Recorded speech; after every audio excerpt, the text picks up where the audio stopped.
السلام علیکم۔ بسم اللہ الرحمن الرحیم۔ آج کا جو ٹاپک میں نے چوز کیا ہے ڈسکس کرنے کے لیے وہ ہے قبر کا عذاب، اور قبر میں امتحان جو لیا جائے گا، اور کن چیزوں کی وجہ سے مردے کو قبر کا عذاب دیا جاتا ہے، اور کن چیزوں سے ہم لوگ قبر کے عذاب سے محفوظ رہ سکتے ہیں۔ ٹاپک تو کافی بڑا ہے، لیکن میں کوشش کروں گا کہ 10 منٹ کے اندر اس کو ختم کر لوں، اس لیے کہ اگر 10 منٹ سے بڑا اگر وائس نوٹ ہوتا ہے تو اس کی ریٹینشن تھوڑی کم ہو جاتی ہے۔ تو آخرت سب سے پہلی منزل قبر ہے، آخرت کی سب سے پہلی منزل قبر ہے۔ ایک بڑا امتحان قیامت کے دن لیا جائے گا، لیکن یہ قبر کے اندر بھی چھوٹا سا امتحان لیا جائے گا۔ جس طرح زندگی بھی ایک امتحان ہے، ہمیں طرح طرح کی آزمائشوں کے ذریعے اللہ تعالیٰ آزماتا ہے۔ سورہ ملک میں آیا ہے کہ اللہ نے زندگی اور موت کو اس لیے بنایا ہے کہ تم کو آزما کر دیکھے کہ تم میں سے اچھے کام کون کرتا ہے۔ قرآن شریف کی اس آیت سے صاف ظاہر ہے کہ اللہ تعالیٰ نے ہمیں بتا دیا کہ ہمیں زندگی میں بھی امتحان لیا جائے گا اور موت کے بعد بھی امتحان لیا جائے گا۔ اس طرح قبر میں بھی ایک امتحان ہوگا، مردے سے 3 سوال کیے جائیں گے۔ جو اس میں کامیاب ہوگا اس کے لیے قبر جنت کے ٹکڑوں میں سے ایک ٹکڑا بن جائے گی، اور پر قیامت کے دن ہم سے بڑا امتحان لیا جائے گا، وہ اصل میں امتحان ہے۔ اس کے بعد اس کے لیے جنت کی راحتیں ہوں گی اور دوزخ کے عذاب ہوں گے۔ وہ اگر ڈیپینڈ کرتا ہے کہ ہمارا عمل کیسا کیا ہوگا اور ہم اس دن کتنے سرخرو ہوں گے۔ اس لیے ہمیں ہر وقت دعا کرنی چاہیے کہ ہر امتحان کے لیے، خواہ دنیا کا امتحان ہو یا آخرت کا امتحان ہو، مسلسل اس کی سرخوری کے لیے، اس کی کامیابی کے لیے دعا کرنی چاہیے۔ ایک حدیث شریف میں جو مسند احمد سے 454 نمبر ہے، حضرت نے فرمایا کہ اللہ کی قسم، جتنے بھی منظر میں نے دیکھے ہیں، سب سے ہولناک منظر میں نے قبر کا دیکھا ہے۔ یہ حدیث سے کافی ہلانے والی حدیث ہے کہ حضرت صلی اللہ علیہ وسلم خود قسم کہہ رہے ہیں کہ اللہ کی قسم، جتنے بھی منظر میں نے دیکھے ان میں قبر کا منظر سب سے زیادہ ہولناک ہوتا ہے۔ جب ہم پر دنیا میں مشکل آتی ہے، تو ہم مصیبت آتی ہے تو ہم اللہ تعالیٰ سے پکارتے ہیں، اس سے مدد مانگتے ہیں، اس کو راضی کرنے کی کوشش کرتے ہیں۔ لیکن جب ہم لوگ قبر میں چلے جائیں گے، ہمیں اللہ کو پکارنا، اللہ سے مدد مانگنا کسی کام نہیں آئے گا۔ یہی وقت ابھی ہم زندہ ہیں، الحمدللہ، ہم بہترین عبادت کر لیں، خوب دعا مانگ لیں، خوب عبادت کر لیں، اور اللہ تعالیٰ سے قبر کے اور جہنم کی عذاب سے مغفرت کی دعا کر لیں۔ حضرت عائشہ رضی اللہ تعالیٰ نے فرمایا کہ حضرت صلی اللہ علیہ وسلم نے کوئی نماز ایسی نہیں پڑھی جس کے بعد عذاب قبر کے لیے دعا نہ مانگی ہو۔ جہاں تک قبر کا سوال و جواب کا تعلق ہے، اس کے بارے میں حدیث میں آتا ہے، نبی صلی اللہ علیہ وسلم نے فرمایا، جب مردے کو دفن کر کے اس کے رشتہ دار، دوست، احباب چلے جاتے ہیں تو 2 فرشتے منکر نکیر آتے ہیں اور ان سے 3 سوال پوچھتے ہیں، اور اگر مردے نے صحیح جواب دے دیا تو اس کے لیے پھر آسانی ہے اور راحتیں ہیں۔ جو پہلا سوال مردہ منکر نکیر پوچھیں گے وہ ہوگا، من ربک، ہو از یور لارڈ، تمہارا خدا کون ہے؟ اگر مردے نے جواب دیا، ربی اللہ، میرا لارڈ از اللہ ہے، میرا خدا اللہ ہے، تو یہ پہلا سوال اس نے صحیح دے دیا۔ پھر مردے سے پوچھا جائے گا، من نبیک، ہو از یور پروفٹ، اور اگر مردہ جواب دیتا ہے، نبی محمد، مائی پروفٹ از محمد، تو پھر یہ اس کے لیے دوسرا سوال کا جواب ہو جائے گا۔ تیسرا سوال ہوگا کہ من دینک، واٹ از یور ریلیجن، تمہارا مذہب کیا ہے، تم کس مذہب سے تمہارا تعلق ہے، کس کو تم مانتے ہو؟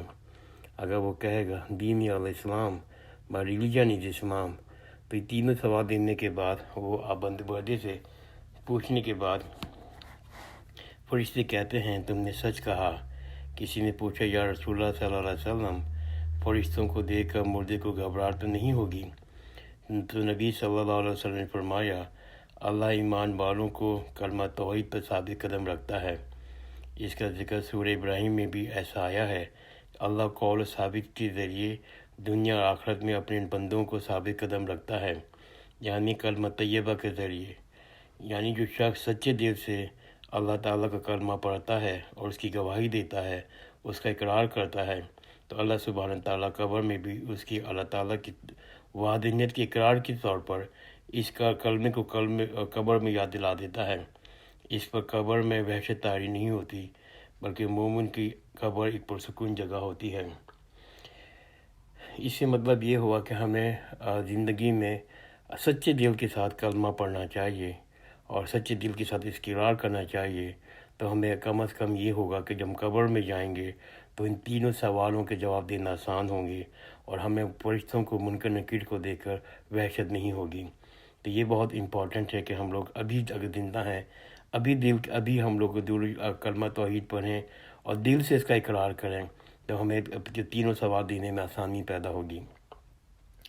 جب مومن درست جواب دے دیتا ہے تو ایک آواز لگانے والا آواز لگاتا ہے کہ میرے بندے نے سچ کہا، تو بس اس کے لیے جنت کا بستر بچھا دو، اس کے لیے جنت میں دروازہ کھول دو، اس کو جنت کے کپڑے پہنا دو، پھر اس کے پاس جنت کی ہوا اور خوشبو آنے لگتی ہے، اور اس کی قبر حد نگاہ تک کشادہ کر دی جاتی ہے، یعنی کھول دی جاتی ہے۔ قبر میں ایک دروازہ کھول کر اس کو آخری قیامگاہ یعنی جنت دکھا دی جاتی ہے، اور اس کو بتا دیا جاتا ہے کہ یہ وہ جگہ ہے جو اللہ سبحانہ تعالیٰ نے تمہارے لیے تیار کر رکھی ہے۔ یعنی قیامت کے دن جب اس کا حساب کتاب ہو جائے گا، اللہ سبحانہ تعالیٰ اس شخص کو وہ جگہ یعنی جنت کی جو تیار رکھی ہے وہ دکھا دے گا۔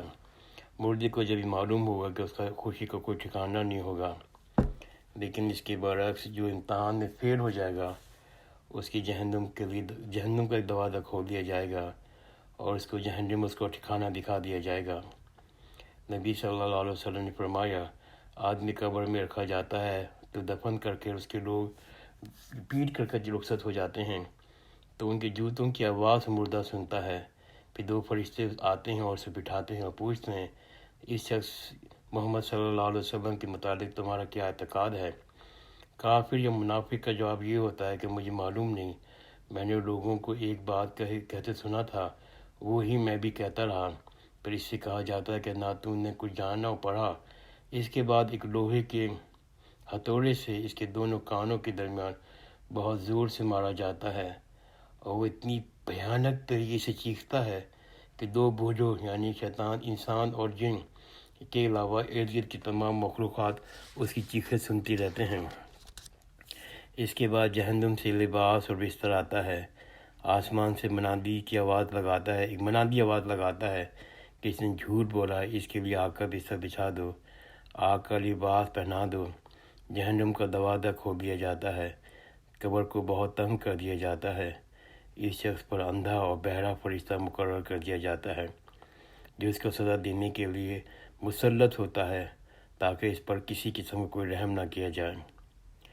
قبر میں اس بندے کی کیفیت کے بارے میں بتایا گیا ہے کہ اس بندے کو ایک منحوس کی نیند ہوگا۔ منحوس کی نیند سے مراد ہے وہ آدمی جسے کیڑے مکوڑے اور سانپ ڈستے رہیں گے، نوچتے رہیں گے، کھاتے رہیں گے۔ اس کے بعد اس پر قبر تنگ کر دی جائے گی۔ جس کرب میں، جس تکلیف میں مردہ مبتلا ہوگا، وہ اس حالت کو منحوس کا لفظ استعمال ہوا ہے کہ وہ اس حالت میں ہوگا کہ اس کو مسلسل جو ہے وہ سانپ، بچھو ایک ڈانٹ کے کاٹ ڈستے رہیں گے اور نوچتے رہیں گے اس کی بوٹیوں کو، اس کی ہڈیوں کو۔ یہ ذکر آیا حدیثوں میں، اور کہ کس طرح سے جو 3 سوال کے بعد جو مردے کا عذاب شروع ہوگا قبر کے اندر، اچھے مردے کے لیے جنت کی گواہی ہے اور برے مردے کے لیے یہ سزائیں ہیں۔ یہ کچھ میں نے یہاں ڈسکس کی ہیں، کچھ اور حدیثیں میں نے پڑھی ہیں تو آدمی کے رونگٹے کھڑے ہو جاتے ہیں۔ میں اب ڈسکس کرتا ہوں کہ قبر کے عذاب کے اسباب کیا ہیں، کن چیزوں کی وجہ سے مردے کو، بندے کو اس عذاب سے گزرنا پڑتا ہے۔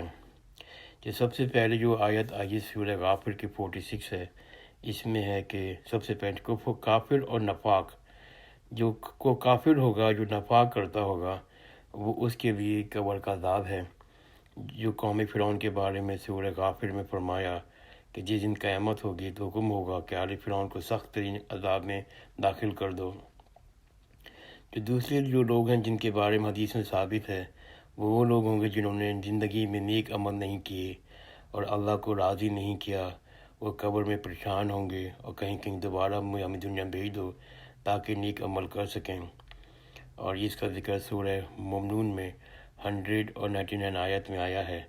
اور تیسری جو ذکر آیا ہے جس کے عذاب قبر آئے گا، وہ لوگ ہوں گے جو ظلم کرتے ہوں گے، اور اس کا ذکر سورہ نساء کی آیت نمبر 93 میں آیا ہے۔ اس کے علاوہ چوغہ خور اور پیشاب کی چھینٹوں سے نہ بچنے والے، ان لوگوں کو بھی عذاب قبر میں مبتلا کیا جائے گا۔ یہ حدیث ابن عباس رضی اللہ تعالیٰ عنہ کی روایت ہے۔ اور اس طرح کے لوگوں کی برائیاں کرنے والا، لوگوں میں پھوٹ ڈالنے والا، لوگوں کے تعلقات خراب کرنے والا، ایک دوسرے کے دلوں میں بدگمانیاں پیدا کرنے والا، یہ وہ گناہ ہیں جس کے بارے میں عذاب قبر کی پیشگوئی کی ہے۔ اس کا مطلب ہے کہ وہ حقوق العباد کی بات کی ہے کہ لوگوں کے درمیان نفرت ڈالنا، لوگوں کے تعلقات خراب کرنا، لوگوں پر ظلم کرنا، چغل خوری کرنا، تو ان کے لیے بھی حدیثوں سے ثابت ہے کہ عذاب قبر کی پیشگوئی ہوئی ہے۔ پھر ایسے لوگ جن کو خیانت کرتے ہیں، جھوٹ بولنا اور جھوٹ پھیلاتے ہیں، یہ بھی صحیح بخاری کی حدیث 6096 حدیث سے ثابت ہوتا ہے۔ پھر ایسے لوگوں کا بھی عذاب کا قبر کا بتایا گیا ہے جو مظلوم کی مدد نہ کریں۔ اور پھر وہ لوگ بھی ہیں جو بغیر وضو کے نماز پڑھتے ہیں، یہ وہ گناہ ہیں جس میں عذاب قبر کے بارے میں حدیثوں سے ثابت ہے۔ اور کچھ میں ڈسکس کر لیتا ہوں کہ وہ کون سے کام ہیں جس سے عذاب قبر سے بچا جا سکتا ہے، محفوظ ہوا جا سکتا ہے۔ ان کے بارے میں حدیث نے فرمایا کہ سب سے پہلے وہ لوگ جو فرائض ادا کرتے ہیں، جیسے مسلمان ہونے کے ناطے ہم پر حقوق اللہ ہے، حقوق العباد ہیں۔ اگر ہم صحیح انداز سے فرائض ادا کرتے رہیں، نیک عمل کرتے رہیں، سورہ ملک کا پڑھنے کے بارے میں آیا کہ جو لوگ سورہ ملک پڑھیں گے دن میں یا رات کو تو وہ بھی عذاب قبر سے محفوظ رہیں گے۔ جو لوگ صدقہ و خیرات دیتے ہیں وہ بھی عذاب قبر سے محفوظ رہیں گے۔ اس کے علاوہ ایک اور حدیث میں جو پیٹ کے مرض میں انتقال ہوگا وہ عذاب قبر سے محفوظ ہوگا۔ تو یہ چیزیں ڈسکس کی گئی حدیث میں، جس سے جو معلوم ہوتا ہے کہ ان جو نیک عمل کی وجہ سے فرائض ادا کرنا اور سورہ ملک پڑھنا، ان سے ہمارے خیرات و صدقہ دینا، ہم عذاب قبر سے محفوظ رہ سکتے ہیں۔ تو میں ٹاپک یہیں ختم کرتا ہوں۔ یہ ٹاپک تو بہت لمبا ہے، میں بہت لمبا اس میں حدیثیں ڈسکس کر سکتا ہوں، لیکن میں چھوٹا رکھنا چاہتا ہوں۔ تو یہ باٹم لائن یہ کہ ہمیں سب سے پہلے تو کلمہ طیبہ دل سے پڑھیں تاکہ ہمیں 3 سوالوں کا جواب دینے میں آسانی ہو، اور پھر پوری کوشش کریں کہ ہم لوگ نیک عمل کریں، حقوق اللہ، حقوق العباد کا خاص خیال رکھیں، صدقے اور خیرات کریں، اور سورہ ملک کا آیت پڑھیں انشاءاللہ ہم سب لوگ قبر کے عذاب سے محفوظ رہ سکتے ہیں اور جہنم کے عذاب سے محفوظ رہ سکتے ہیں۔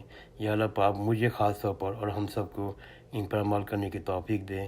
یا اللہ پاک ہم سب اس قبر کے عذاب کے اور جہنم کے عذاب سے محفوظ رہ سکیں۔ جزاک اللہ خیر، خدا حافظ۔